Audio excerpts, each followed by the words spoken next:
it's kind of funny because pride's all year round for me because I live it. So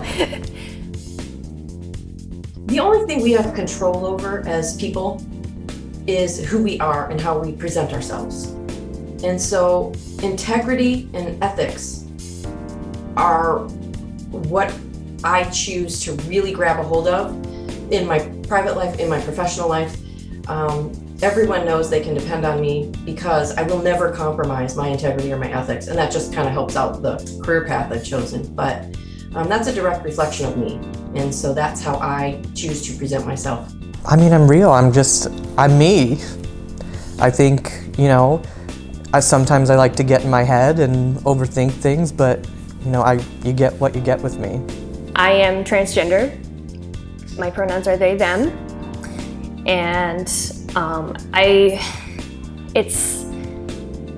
it can be really hard to be out and come out to people when there's nobody else around you who isn't, and so it's like it can be really, really scary.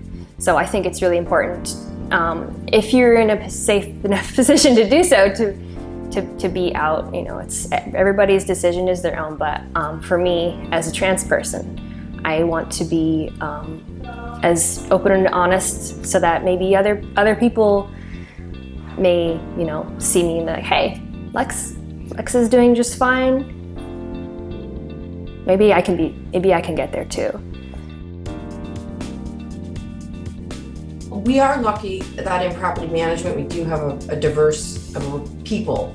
It's a huge industry, huge, but it's very small. If you've worked in it for any amount of time, you know people all over the country in different management companies. And for the most part, being gay, LGBTQ, all of it doesn't matter. If you're good at your job, then that's what's promoted. So for my work, this doesn't come into play for me at all.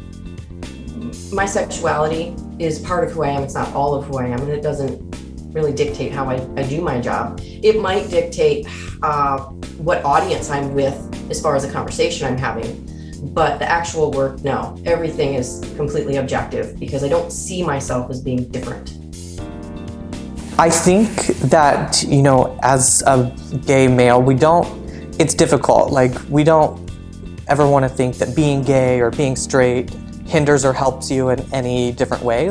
All we want is to be treated the same. I mean, I can't really speak for the entire community, but all I want is to be treated the same. So I'm me. I have no apologies about who I am. My residents catch me in my lobby singing and dancing and putting on a full drag show. So, I like to have fun, and I think that really helps me and helps my residents see that there's a human there.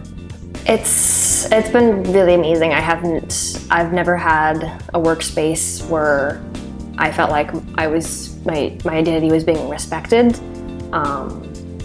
So it's been incredible. My team here is really cool. I know we have each other's backs, and it means the world to me.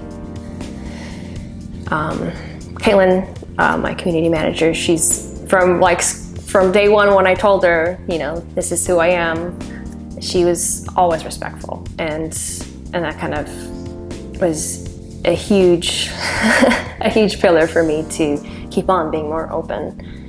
So it's really, really so important to have a good support group.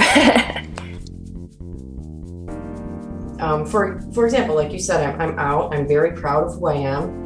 I don't care. I've got a beautiful wife. I'm very proud of the life I have. I feel very fortunate. But I also have a son from another same-sex marriage. Now that just confuses a lot of people. So I'll get questions about that. But I have no problem talking about it because I figure if I'm informative and I'm positive when I'm giving the information, then it's going to be received differently and maybe help change a negative perception. I feel like more so recently, these conversations don't really come up for me. In my past, it was definitely difficult. I struggled with figuring out who I was as a person. I was raised in a religious family, so it was always kind of challenging growing up. And then at some point, I just, I am me. I figured out who I am. I'm happy with who I am.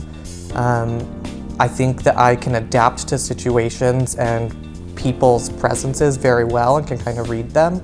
So I know when Dustin needs to dial it back, and I know when Dustin can be Dustin. It can be really difficult because people might not understand, because I am not binary, so I'm not a guy or a gal, and so a lot of people can't really get their heads wrapped around that. So it can be difficult to have people understand when it's not something that's very well known. Like, most people might know about trans women or trans men, but when you're non-binary, that's like even even more of an iceberg. So there have been times where I just have to, take what I can get. If somebody doesn't understand or doesn't want to understand, you just have to, move on.